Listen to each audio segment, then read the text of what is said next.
Then we are live, which is good because that's what we like to do. This is From A to B, presented to you by Osmo.com. I am Andrew, joined by Ben.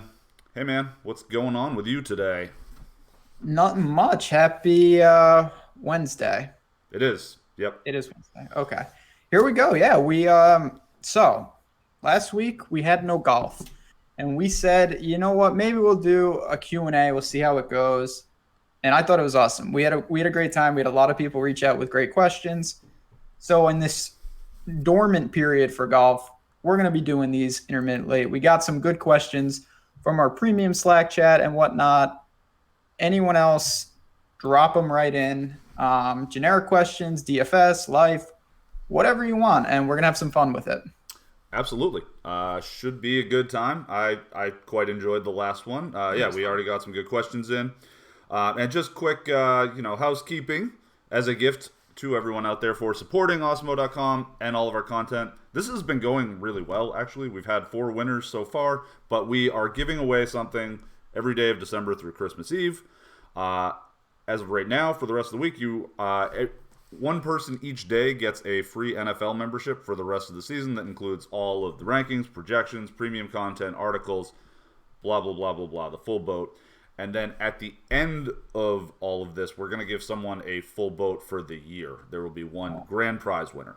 But daily, all you have to do is like the video below and then comment on the YouTube chat. And you will you'll be entered to win. Someone did win watching this one on Monday, right? It was Rock Life got Yes. NFL. Congrats to them. Yep. What we're gonna do today, we always like to pose a question. What we want you to comment in the YouTube chat, not the streaming chat, the actual comment of the video, is what is your favorite holiday movie? It's December. We're getting into the season. So what is your favorite holiday movie? And I'll put it right to you. What's your favorite holiday movie? I mean, here's a tough one because I think the hipster answer here is Die Hard, right? Which That's not bad. I like that better than any holiday movie is, I guess, what I would say. But I don't know that it's like truly, you can watch Die Hard in July and have a good time. So I'm not sure it totally counts, even though it is set at Christmas. Fantastic film, obviously. No, that counts. That's not bad. Yeah. I'm a more generic. I'll say Home Alone. Love Home Alone. Well, that's what my real answer was going to be. Yeah. We do have, just real quick from the chat, DFS Dantar. So is this golf? It is not. There is no golf right now. Golf's on hiatus.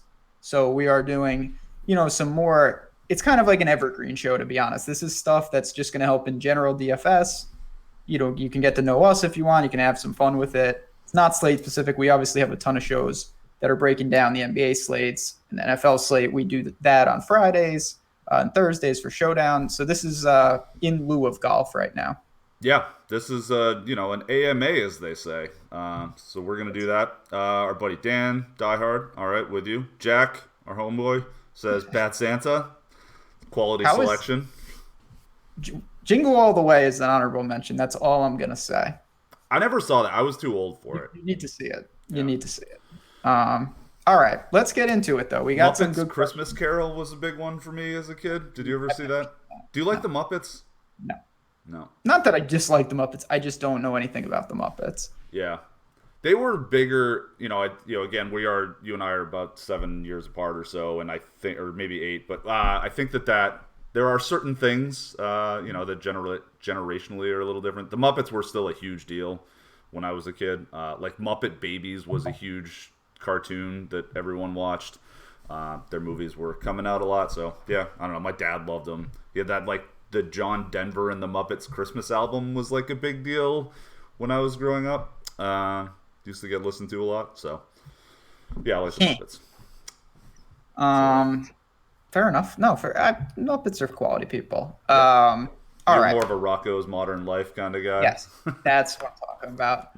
Do you have to pick the expensive players to win all the time? No, definitely not. It's always a blend. But let's get to some more in-depth questions here. So, do you want to start with the chat? Do you want to use some that we have queued up? It's up to you, doggy. I think we can go a little bit around the board, but I want to start off for you. I have a question that is from our good buddy Joe Muhancha, who wanted to know your origin story. Sort of how did you get involved in sports, DFS? What went wrong in your life that led you down this path? That's a long story that we won't go into, but I mean, for me, it's not an exciting story. I've always bet sports. I played a lot of poker. After college, I did work some stuff, and then through a fate, I kind of found DFS, started playing it very casually. It became more of a hobby than anything else. I wasn't taking it too seriously, and then I started to have some real success. Started to take it more seriously, and then I started to take it really seriously. I quit my job. And that's when I really took it seriously. So that's about it. I was naturally kind of inclined to fall into it just because I love sports and I love puzzles. Yeah, yeah. You are very good at games. It's the thing that you like Yeah. to do, just playing games. But yeah, not a totally dissimilar story to me. I played a lot. I always really liked sports. Dusted all my friends in my local fantasy leagues for years. Needed a bigger challenge. I never played fantasy. Really? Yeah. I was into it, and then I didn't go to school till I was a little bit older. Because I was older, it was I'm going to get a difficult degree. So I went for statistics, and part of that was because I love sports too. So then just started putting all of that stuff together. Yeah, and just started playing a lot. And then eventually, how did you get to FanVice? Because that's when we met. We did not know each other before that. We met about 2 years ago now, when we both got hired They didn't have by our golf old content. pal. Yeah, that was pretty much it. Golf's not a sport that I was initially drawn to. It was just super soft. And when college football went away, I got really involved with it. Now college football is back. And we're going to have some content for bowl season. I know I had someone ask about bowl season in the chat today. We're going to be doing some things, so stay tuned for that. Yes, we will. But yeah, exactly. FanVice did not yet have golf content. I knew Laffy a little bit. I had friends that were like, you should really get into this. And I knew Laffy from Fantasy Insiders, so I asked him to put in a good word for me. He did. Met Emac, and yeah. Rest is history. Yep. Hired me to do, and we just started off small. And that's a big thing, because I think a lot of people are interested in sort of how you get into this industry. Both of us got into it late enough that we couldn't have done it if we went in as traditional NFL, NBA guys, we eventually got to that, but it's just because we stuck around for so long. I think at this point to get into an industry like this, you really gotta you gotta go sort of niche. And again, neither of us were really big golf fans growing up or anything. It just, I think that applies not just on the content side. For people out there, if you're relatively new to DFS, I'm not saying don't play NBA and NFL. But if you're grinding, look for some of the softer sports. I know it's not as glamorous, but it's a lot easier to master a smaller type of thing like college basketball. I really would advocate for that. It would help if you like the sport, but there's not as many sharks swimming in those waters right now. And the money's all the same, especially at the lower stakes. You're not worried about getting volume down if you're just starting. yeah, for sure. I mean, yes, exactly. It's not as sexy. There's no milli makers in college basketball, but you need to sort of manage your expectations on stuff like that anyway, I think, especially if you're playing smaller. It's just really hard. You can't come out with a $1,000 roll and expect to be winning a milli maker, No, don't do that. And we have some questions tailored up about stuff like that. And I think it makes it interesting because a lot of people, that is an issue. We are our good friend of the show, Chad, said this is probably more for you. I have been wondering what some examples of groups I should set for NBA and Cruncher. I know obvious things like Capella with Harden or Paul, or no more than one of. Is there anything else kind of macro that comes to mind for you? Yep. The no more than one of one is great. The at least one of can be helpful. That's what you do with your punts on FanDuel, for instance, because you want to have one kind of really cheap guy. Because there's the drop the lowest score thing. There are other things to do that I think just kind of comes from getting a familiarity with the NBA.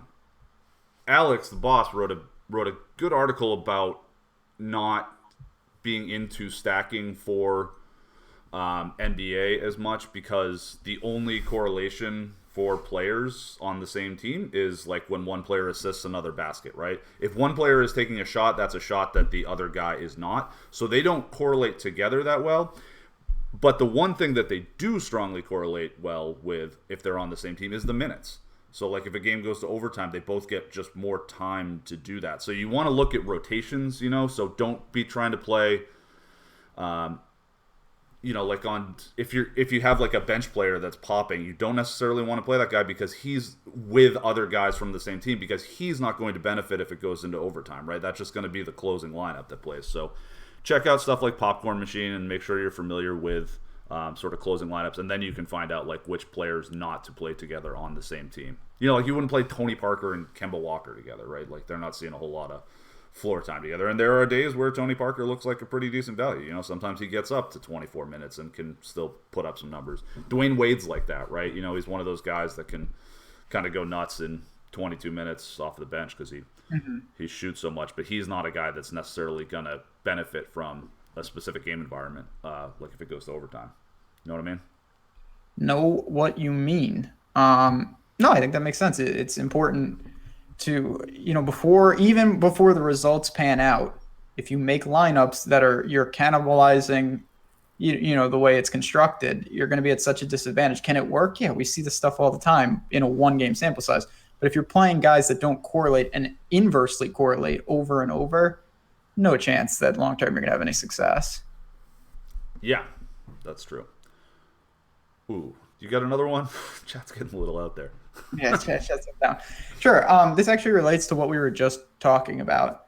We had a question that, I've just been starting out, don't have a giant bankroll, and I was wondering what type of games are best to attack. Kind of it's a loaded question in the sense of that's a long, we could do a show just on that. But I think the short answer is what you said. There's no right answer. It's about managing expectations. If you're trying to grind and not have to hit the redeposit button, you're going to have to play some cash, some double ups, some smaller fields, play beginner games, play things less than $5 where most of the sharks are barred. And then if you do good, say you have a big night, take one of those entries and say, I'm going to play in the the Millie Maker. But on the most part, if you're playing in large field tournaments, especially, and you can speak more to this, the first one, that it's really hard. Those secondary tournaments, you've always advocated, just wait to register. You'll get a much softer field and much better payouts. Yeah. I mean, that's what I was going to say, is like a lot of the time it's just, wait around. Because if the primary tournament fills early too, like if it's a couple hours before, like you can get a decent one. Like they'll sometimes put out a second $33 tournament with like 1,000 people in it, which, is going to be a pretty solid payday for first, but it's not an absolute total lotto. Like I think that's one of the things that people sort of struggle with. And it makes sense, right? It's like not a weird thing to struggle with, but like it's a lot harder to beat 50,000 people than it is to beat 1,000 people. Doesn't feel like that, like 1,000 people seems like a ton. It doesn't sort of, it's like, oh, if I've got a tournament winning lineup, I've got a tournament winning lineup, but that's not really true. Conceptually. Yeah. I struggle with that. Like conceptually, it all feels the same. Especially when you're talking like that next tier. Like they adjusted the Millie last week. It was only like 40,000 people. Yep. It's like, oh, it's the Millie. That is not the same as the Millie that runs week in and week out. It really isn't. So not some of my best teams was like, oh, I'm actually not that far out, right? Like in that Millie, versus like, remember when they had was the first one of last year that was like the $3 Millie with like that was like 1 million people in it, I think. Yeah. Which is just like, that's like 5 Millies on top of each other. So, you'll see, and with shorter slates, someone in chat was just talking about last night. Yeah, in a 5-game NBA slate, you're gonna you're gonna look at the winning lineup, and it's not gonna make sense a lot of nights because to win something like that, something weird is gonna happen. I do think it's a mistake, though, all in all, if you're backtesting stuff, is to just scroll to the top, click the winning lineup, and say like, okay, what did I miss? That's not how you want to do it. Right. Like looking back and wondering how someone won, like what was the process for Brock Osweiler winning someone $1 million is not going to help you out. That just it's going to hurt you. Yes. That's likely. It is going to hurt you. But what he was saying about the last night with the 3 Bulls players and 2 Indiana players, like the shorter, like I've talked about this before, but the shorter the slate, the more viable it is to game stack, and I will do it. Like Absolutely. on it, especially like if you look at the 2-game slates, it's like most of my lineups, I'm just gonna say play at least 7 people from game X, and then play at least 7 people from the other game, and just hope that one of them blows out or one of them goes to overtime or whatever. But the less games there are, the better chance there is for that to happen. On like a 13-game slate, like the night before Thanksgiving and the night after, when there was no basketball, it's almost impossible for a game stack to work because technically those players don't, other than like the point guard and the shooters, like the players don't really correlate super well together unless it's through minutes. And for minutes to really work, you're going to need a shorter slate. Yeah. And the other point to that is shorter slates, the winning, just again, not always, but less points can be scored because there's not that many things. If you stack, full stack on a 13-game slate, it's just almost impossible, barring like overtime, for there to be enough points to go around because there's so many other options. But on a 3 or 4-game slate, sometimes a guy who gets you 4x actually is optimal, even though in the NBA, usually that's more of a bust. Yep. The most any of you guys have won with one entry in any type of tourney with one entry. I mean, we've both done 6 figures with one entry before. It's harder. I play more lineups than you do in general. Yeah, a lot more lineups. I'm more of a one bullet kind of person. Yep. I mean, I've won some really good things. I won a Thunderdome, which a big field Thunderdome with one entry, but again, it's only 200 people. That's different. And that was a huge win. That was like $200,000. But like it's 200.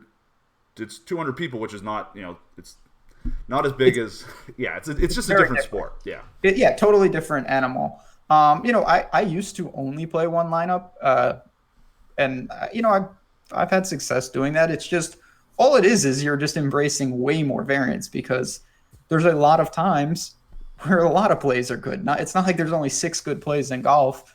Sometimes there's 4 quarterbacks I want to play. With one lineup, you may just pick a coin toss wrong, and that's frustrating. That's why you want to open it up a little more if you can. Absolutely. Do you have thoughts on the Chiefs coin toss this weekend? Always. Tails never fails, man. Yeah, they win that thing. I wonder if they've still been winning it. No idea. This legendarily a couple weeks ago, the Chiefs had won the coin toss 8 times in a row or something like that, to the point that the line opened with Chiefs win the coin toss -120, Chiefs lose the coin toss pick, and people bet it in the other direction, so you were literally getting a +105 to pick a coin toss. Disturbing. It's insane. We did have, not that we're going to really talk about slate specific stuff, but right before the show, you told me Emmanuel Sanders out for the year. Yeah. That's pretty crazy. Apparently tore his Achilles in practice, quite recently. I got a tweet from, I have Fantasy Labs push notifications on my phone, and something showed up as we were about to go on air. So that's a bummer. That's for sure. Yeah, that's weird. We'll see about that. Obviously, that'll be more for Friday's show. But keeping this going, we do have a couple questions similar to bankroll stuff. And you've talked about this, but it's someone who's just asking a little more in depth. And you don't have to do this, but they just said, I've been thinking about using a different lineup for double ups versus head to heads. Does it make sense to be more aggressive in one or the other? And I think the answer to that part is definitely yes, because if you're going to do that, you want to be more aggressive in head to heads. Yep. No, 100%. And I will do that sometimes in golf. I used to do it a lot more, but yeah, I think it's a very viable strategy because in head to heads, you want in a head. Trying to think of how to explain this. Both of them, you think of, I'm just trying to have a top half lineup. That's not really true. In head-to-heads, you benefit if you have a 98th percentile lineup. But if you win a double up outright, that's not good for you, No. So it definitely makes sense to take a bit more of a stand in a head-to-head, because if you're playing some kind of low-owned guy that goes off, you could sweep him. which is huge. Double ups is just like, did you get there or not? I was about to just say it's a more binary thing. So if you have a 65th percentile lineup, you can play all the double ups in the world. You're getting there. Like if that's where you're falling, you're good. In head to head, you're losing, roughly a third of those. And that's the difference. Like even in a head to head, and I've been a couple times, I play cash. So there's always a week where you just nail it. It's not like I sweep my head to heads. Someone always gets me. Like, that's it. If you play enough, in double ups, I got there with so much ease. I would have cashed in every double up on the site. But head to head's different. And that's where you can embrace a little more aggressiveness. And it works the other way too, right? If you have a 50th percentile lineup, you lose 100% in double ups if you have a 50th percentile lineup. But if you have a 50th percentile lineup in head to heads, you'll come pretty close to breaking even. You'll lose like 5 or 10% from that. So no, that's very true. Like there's sadly there's plenty of slates where I'm just like, wow, I gutter balled. If you play head to head cash, your current winnings is like $13, but you always get there somehow. Yeah. Someone you'll beat unless you have literally the worst lineup. But I think I've done that before. Have you ever had the like 0 for 98 head to head week? I'm sure I've done that. Oh, I've definitely done that. There's few things good and bad that I haven't done at this point. When you play long enough, I've definitely done some real bad things. I had a 0 for 6 make the cut in a like $500 lineup one time. That was I do think, and correct me if I'm wrong, I think I hold the distinction. I'm one of the few people in the golf world.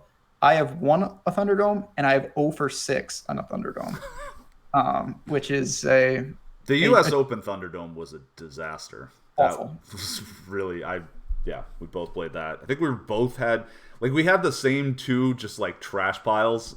Like it was Rahm and Hideki or something like that. There were so many bad things. We do have a good question from chat though. We'll move this up. For what would be the next level if I wanted to move up my total entries in tournaments where it would even be worth it? I don't know exactly what it means, but if you can do one of two things. You can, depending on how much money you're playing for, you can consolidate it and play in a higher stakes thing, or if you want to play more entries, just move down. So instead of playing, say you have $5, you can play in the $5 tournament. You could play 5 $1 entries, or you could play 20 in the quarter arcade. And that's where you're going to build more of a portfolio, and it's going to be more of a grind. Obviously, it's all or nothing if you use one bullet. And that's just the decision that you kind of have to make and use the tools on our site to your advantage based off what you're doing. Mm-hmm. Yeah, I mean, I've won more money off of single bullets than I have on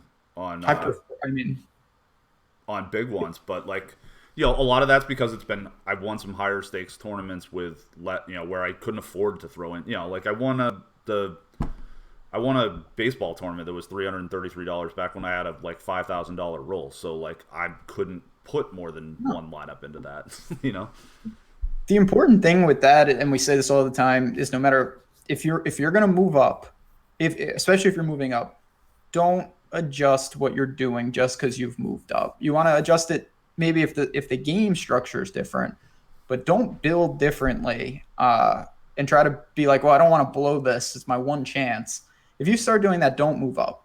Wait and do it when you're more comfortable, because that's always a recipe for disaster.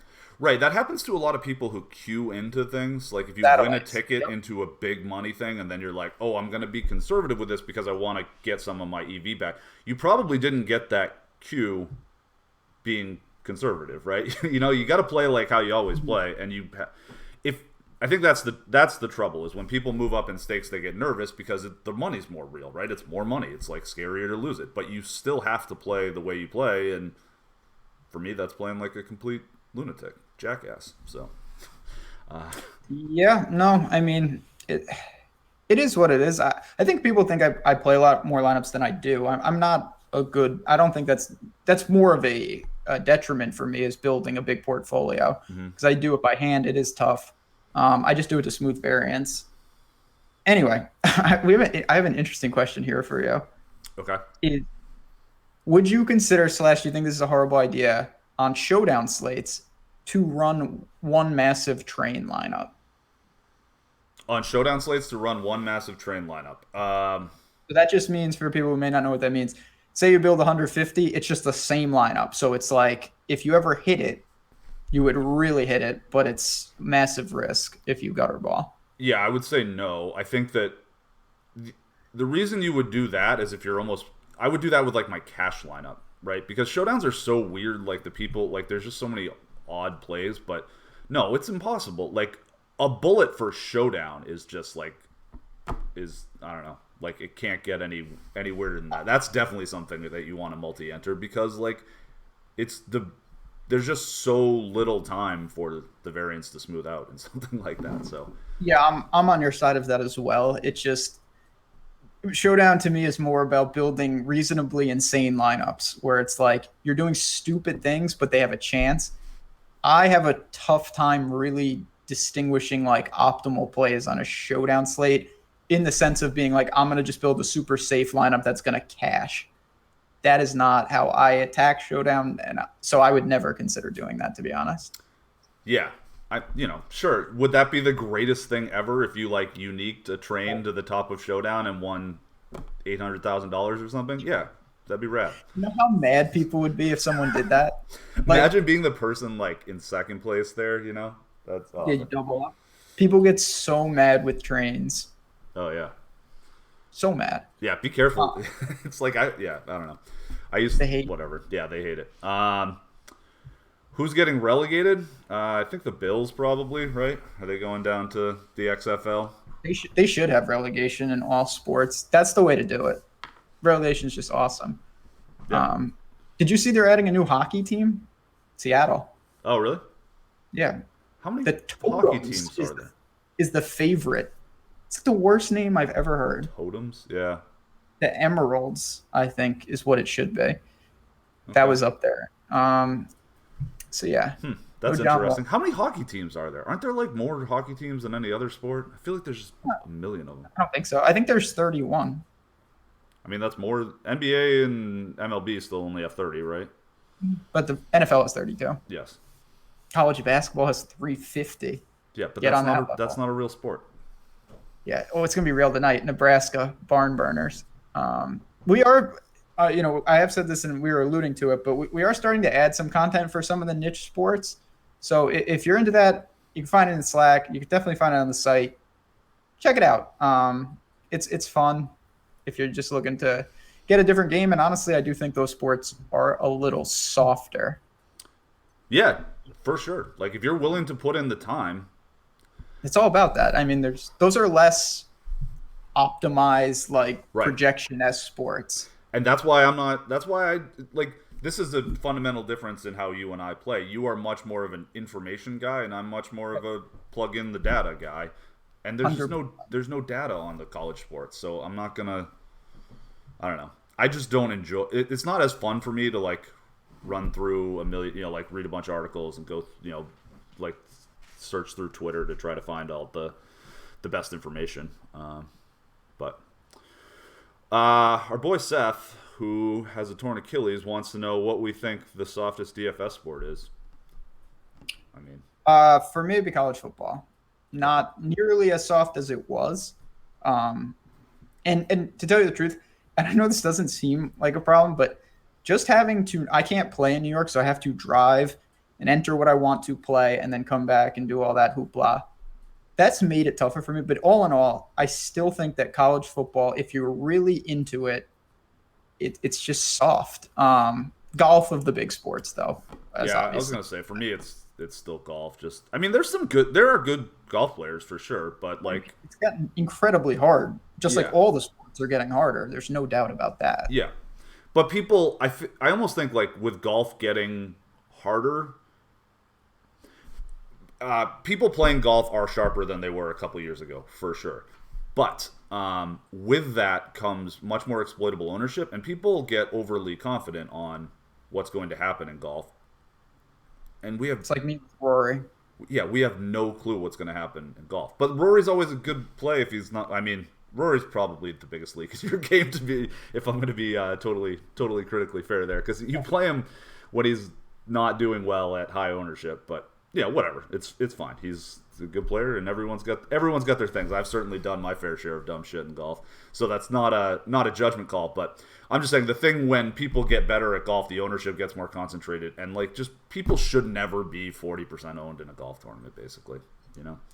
So that taps into just that overarching theme of like as projections and other things get better and better and better, it goes more to game theory because everybody's a fade at certain ownership.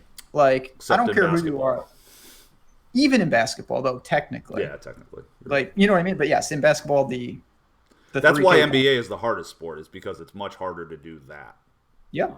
And especially for me, because I'm naturally inclined to kind of zig. And in NBA, you got to be careful because saying, oh, this guy's going to be 65% owned, like you got to be careful with that because sometimes the easy play there is to take 100% of the guy and get your leverage that way because he actually should be more owned than 65%.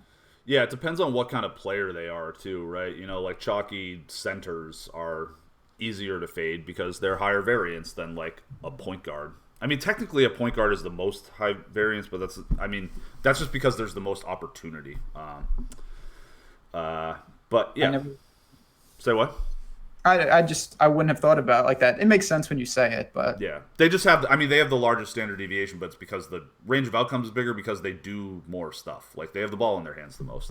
But yeah, like fading a 3K starting point guard on a real team or whatever, you know, that's usually suicide. Chalk Andre Drummond is like a more reasonable fade because he can certainly go out there and have, you know, he has 4 games of 18 points. But in like baseball or golf, like it's much more viable to do that because there's the classic, you know, Mike Trout can go 0 for 4 any day. LeBron James is never scoring 16 fantasy points. You know, Rory misses cuts. It's true. I can confirm that part. Question here. This is an interesting question just in the sense of it's more about the site itself. Do you use the missions? Yeah, most days. I try to. Yeah, I try to remember. They're very helpful if you can be regimented about it. That reminds me, I'm going to click on my DK reward today. There you go. You got to get those reward points. And then the secondary part of that, it also says, do you hoard your points? I do. I don't normally. I have been, though. I'm going to use them now. But yeah, I don't know. I have enough crowns for like a $1,500 entry into something, which I'll use before the end of the year. You should, for what it's worth, if you're up, make sure you use it before the end of the year because DK, that is money to them. They will 1099 you for it. You will get taxed for it, so you might as well use it before the end of the year. If you're up. Good to know. Yeah, this is the time to be aggressive. This side of the calendar, we always get a couple tax questions, which I'm never going to answer because I'm not a tax person. But get a CPA person who knows what they're talking about. Yeah, we got our yearly search for a new accountant. Find out. Yeah. All right. Do you have any for your list? I have a list here if you want me to keep going. Okay. We're jumping around a little, so obviously, Chad, if you have them, we can add to them. For you, doesn't know what they're talking about. You don't have to use names. Blah blah blah. For the golf season. Fair question, but I think we're gonna pass on that one stuff. Yeah, no, that well said.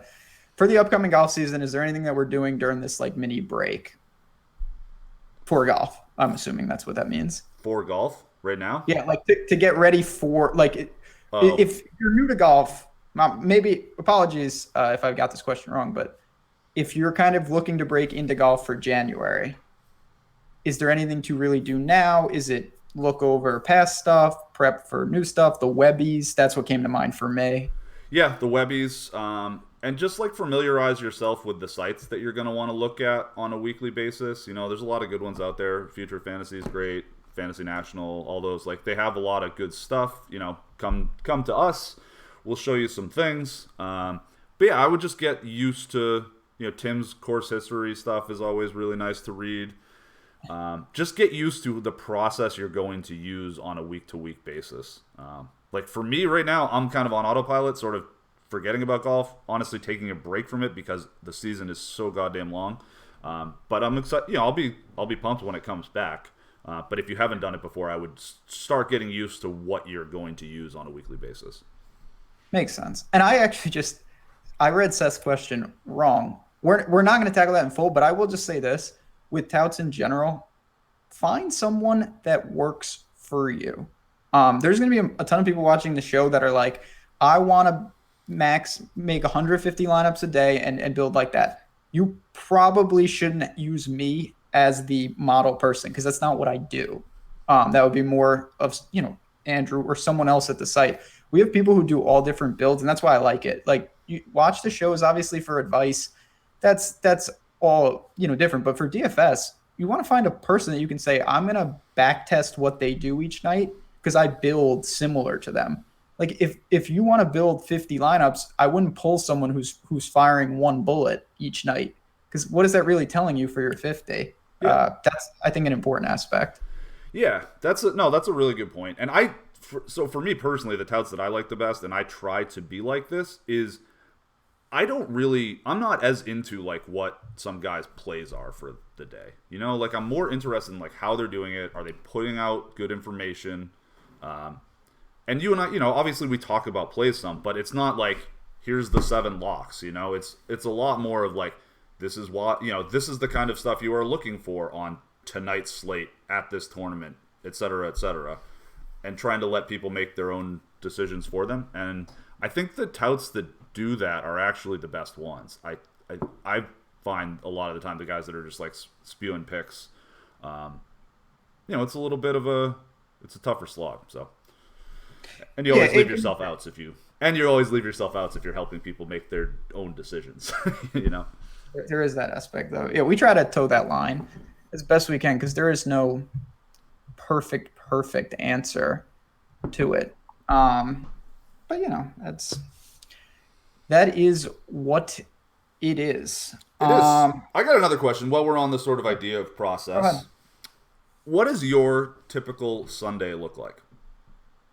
So from when you get up in the morning till, when the last showdown lineup has been entered. So I get up early on Sundays.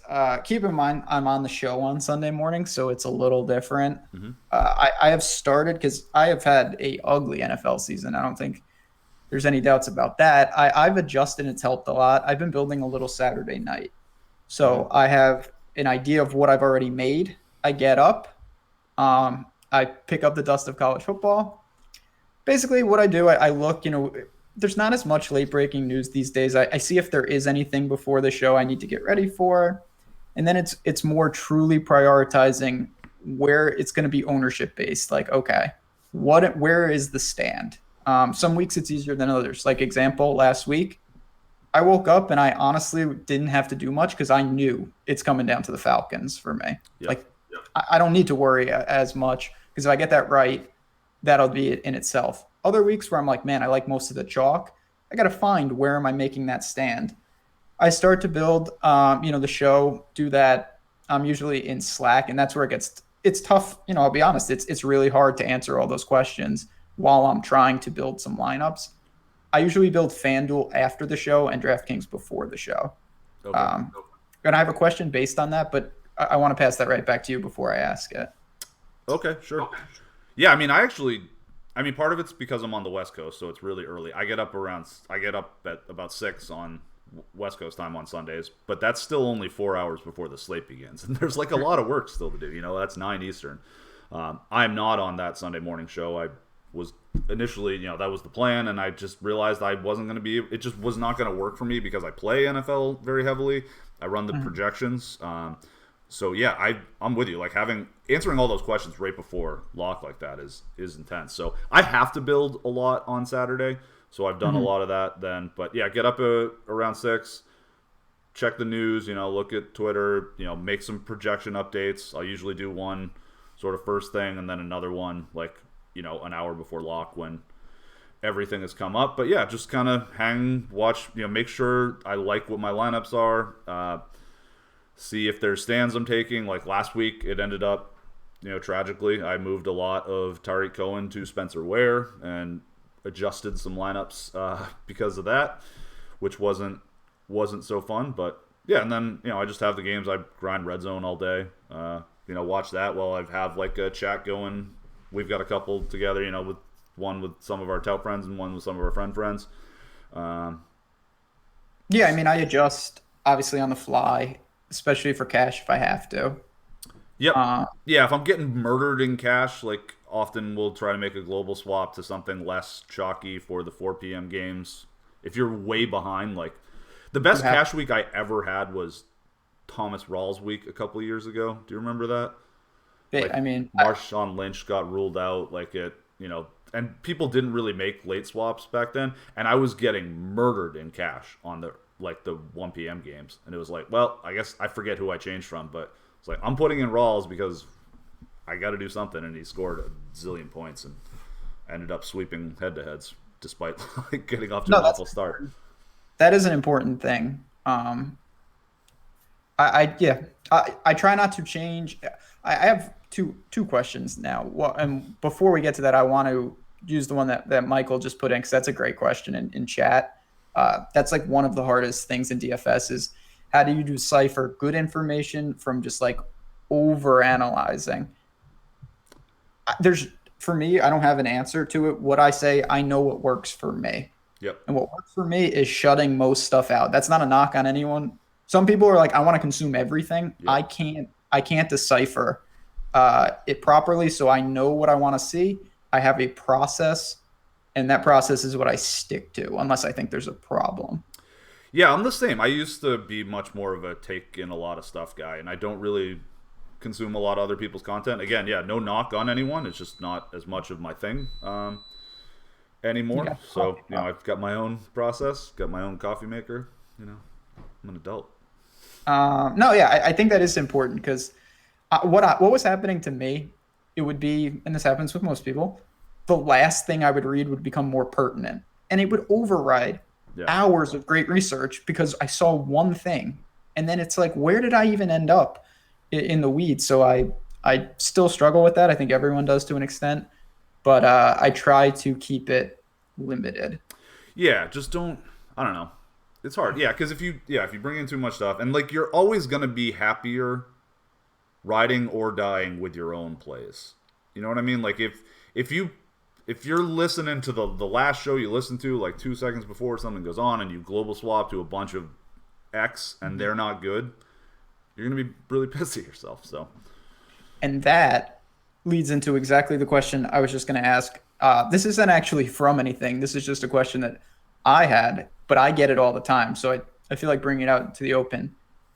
People have a good start, say in a sport like NFL, and then I get messages all the time like, should I move? Screenshot? The screenshot life of like, what car should I buy based off this? That's a huge mistake. But no, it's like, all right, I have 4 guys going in the late games. Would you change it? And I get where you're coming from. I totally understand to examine, but it goes back to what you're saying. I wouldn't change it for any reason unless there's a real reason. Winning or losing at the beginning in a giant field tournament, you can't box people out. That doesn't work. So you got to stick to your guns unless you think I need more upside or there's something that breaks. I'm much more inclined to switch late if things are going poorly. I don't. If it's going well, I'm just going to ride with. That's the lineup I had to begin with. Those are the plays I liked. They're going well so far. Why would I change that? 100%. If it's a very small field tournament and you can see like what other people are, and you're like, oh, I'm doing really well, but I see this guy ahead of me or these 3 people ahead of me have this player that I am about to play, and they're going to box me out. Then it makes more sense. But like in a millionaire maker, like I don't think it's really. I would never change my team in something like that unless there was news. First of all, and I'll be honest, because we do want to be transparent on the show. Part of it's if I ever changed and I would have cost myself money like that, it would send me in a really bad tailspin in DFS. So like I make sure that I live with my decisions because I think being, mentally fresh is important. But small fields, box out, that's a totally different skill set. Mm-hmm. And it used to be like in head, like I remember in cash back in the day when NFL was the whole slate, right? When it was it was Sunday, Monday. So one of the things I really enjoyed doing actually was the going through on Monday like afternoon and being like, all right, this, like looking at all of my sort of, at least the higher stakes ones. I wasn't necessarily going through and picking out every single $1 head to head, but just trying to be like, all right, this is what I've got left, this is what this guy has left, and if they're, if someone's ahead of you, and you can still do this before the 4 p.m. games, but it's a little harder now. But it used to be a big thing. It's like, all right, this guy's ahead of me by 2 points, and we both have Demaryius Thomas going, so I'm gonna move off of Demaryius Thomas because if I just play Demaryius Thomas, I've lost.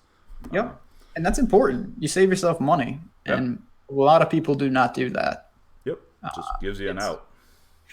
Absolutely. How do I feel about losing hard over-unders due to injury? Yeah, I mean, injury stuff, withdrawals in golf, it doesn't really bother me. That's part of it. It goes back to bankroll management. Like, it is what it is. If you do it long enough, you're going to catch, like I've caught, Louis comes to mind in golf. He withdrew on a huge team of mine once. It sucks, but I also remember so many times where it helped me.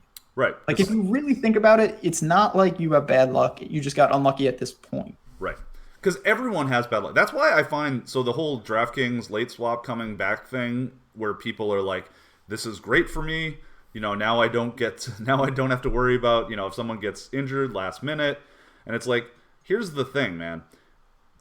When you're playing in these giant tournaments, like Osimo and Dink and, CSU Ram and all the like big dude, like they all would get hit by random injuries. Like they didn't know about it any more than you did, but now they're not. Now they have the chance to change it too. And like they're probably better at it than the average player is. So it was equal opportunity loss when somebody got scratched after lock. Like it helped. It again, same with me. It's helped me more than it's hurt me probably over the long haul. You just really remember when it goes poorly for you. No, absolutely. It's just when it was post lock, it ups variance across the board. And for a sport like NBA, I want to increase the variance. Well, no, the reason, so we've talked about this a lot, but just to really hammer home the point, the reason the NBA is the hardest DFS sport is because it's the lowest variance. So yeah, more wacky shit is good for everyone.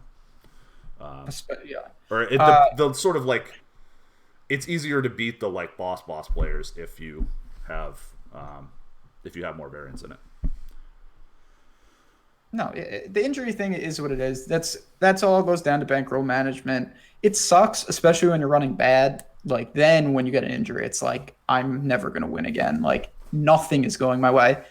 Well, if you're running good, it's like, I was due. Yeah, and that's the hard thing. That's something that's worth noting. Like all of us, like you and I both are perfectly comfortable admitting, I lose more, like when I play, I more often than not lose money on the slate. It's just that when you have the big one, you make it really big. So it's like, yeah, I might get hit by injuries 4 times that hurts me, but if it happens once to someone ahead of me, or a group of people ahead of me, and it helps me win 50 grand or whatever, like that's made up for all of it. So I certainly lose a lot more than I win, but when I win big because I'm a lunatic jackass. That about sums it up. No, I mean, that is what it is. That's not something. There's so much to kind of break down. That's not something I worry about at all. Like that happens, it happens. You can't be consumed about that. You can't play scared out there. This is more of a fun question than anything else. If there was one DFS sport that's not available to be added, what would you want? What have they not? What's not available? I'm trying to think of like what other sports are even out there. Now here, they've tried. If it's out there, if DraftKings can take your money for it, like they will. I mean, my gut instinct, just because I come from a very the sport where I grew up is lacrosse. Oh. I would say that, but I mean, I can't really think. Horse racing, that would be cool. The Olympics would be fun. I think but those are like swimming. Yeah, or just some sort of like car, where you have it through like multiple events. I don't know. You're picking different players. That could be kind of fun, but I don't know. Clairvoyant, NBA is the greatest sport if you are good because it's lower variance. Is that in question? No, but it's very hard to be that good in NBA. Or if you can, even within a sport, you can carve out niches. Like, and that speaks to more play where, little things, 10-mans, lower stakes. It's not like no one can win an NBA. It's just, if you're really sitting high stakes head-to-head NBA, I certainly cannot beat high stakes cash in NBA. There's no chance. Those guys can't beat each other. That's what I'm saying. When it's solo, if there was no variance, DraftKings would win.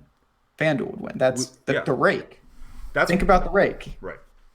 If projections were just perfect, yep. Right, you would lose every single night. You would just lose the rake. So the more variance there is, the more wacky shit that happens, that's going to help. And sure, if you are the end boss of all end bosses, then less variance is great. But you know what doesn't exist anymore is the end boss of all end bosses.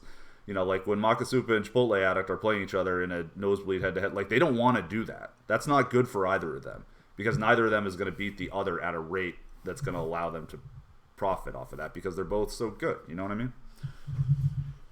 Absolutely. No. Well said. We can confirm that I'm not the NBA end boss. So if it's not me, I'm not looking for lower variance. Just typing to chat here. I haven't heard.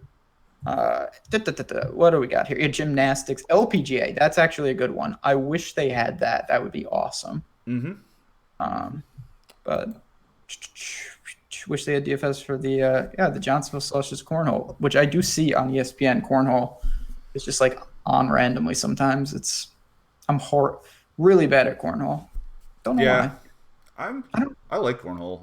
I'm okay. I like it, and I have really good reflexes. I'm like good with stuff like that. Doesn't work. Horrible at it. Yep. Petty theft, GPP. Petty theft is awesome for sure. Oh yeah. Yes. He's petty theft is very. There's some really good people. And then again, that's the whole point, right? Is all those people are so good that like they are not able to beat one another at a rate that is beating DraftKings. DraftKings takes money off the top. It's not an actual zero-sum game. Yeah, it's like sports betting. If you go 1-1, it's people say all the time, "Oh, I split," and what they mean is they went 1-1, but you did not come out with zero. You lost. If you bet $100, you lost $10. 110 to win 100, and 110 to win 100. You win 100, you lose 110. Boom. Mm-hmm. Not same concept. It doesn't seem like a lot. Prorate that out over hundreds of thousands of dollars, and the rake adds up very quickly. And especially in NBA, when you get up to nosebleed stakes, and when news starts happening and all of that, then you end up with these cash lineups. Like I stopped playing NBA cash last year after I stopped being able to play. I got my million in winning, so was not allowed to play low stakes anymore, or million in entries or whatever it is when you get banned from the low stakes. And I was playing in $100 double ups, and it's like a lot of the time, it's like, all right, I have 6 or 7 of the same guys as every other pro in there, and it's like, do I trust myself against some, another pro to like win a 2v2 at a sustainable rate that's gonna win over the long run? No, there's less decisions to make. It just becomes hard. Yeah, and there's better ways to churn that money. Like that's how I think about it. It's like that money can be spent better elsewhere within DFS. In my opinion, like I don't play an NBA cash for that reason. Mm-hmm. So yeah. In closing, do you have any other questions? I have one more that's just kind of an add-on. Okay, we can get to that if you don't mind. Before we do that, we have this giveaway.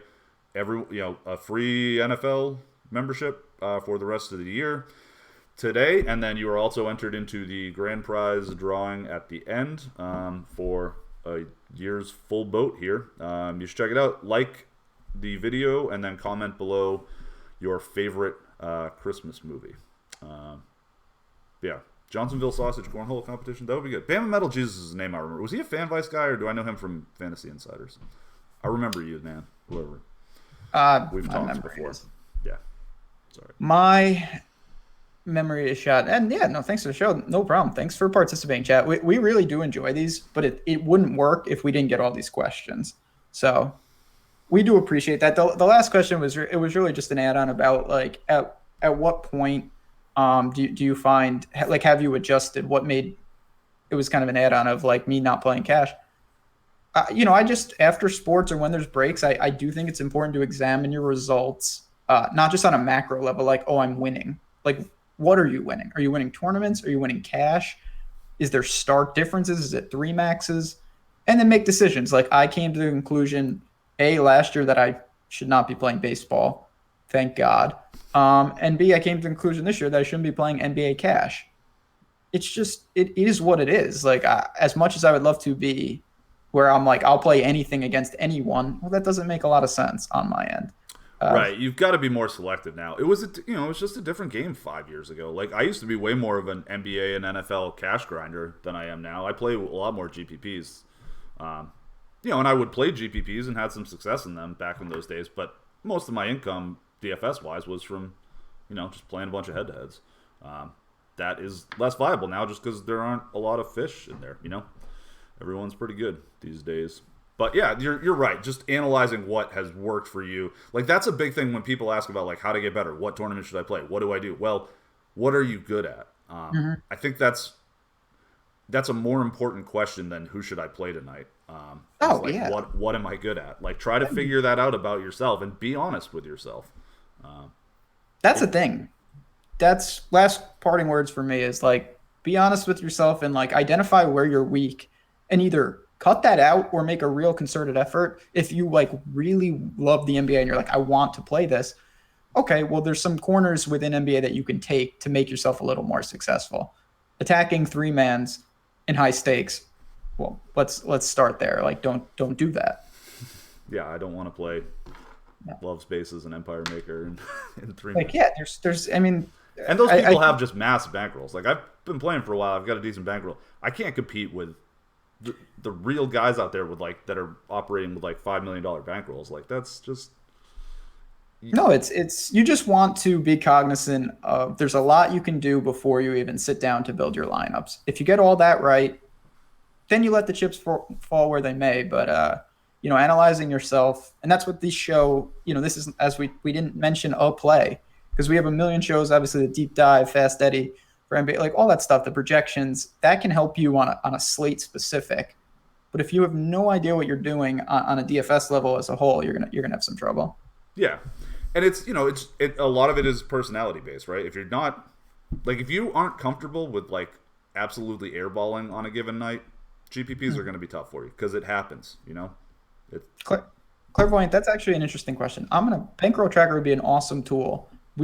I will bring that up. I would love to have something like that. Not saying it could happen, but it's an awesome feature for sure. Yeah, those are cool. I like to look at it. You and I both are pretty familiar with spreadsheet programs, so it's easier to do that way. But yeah, something like that would be a cool thing for the site to have, definitely. And we're definitely moving tools both in the DFS and betting world that we are working on. So stay tuned for stuff like that. If you have any questions, find us in Slack. Find us on Twitter.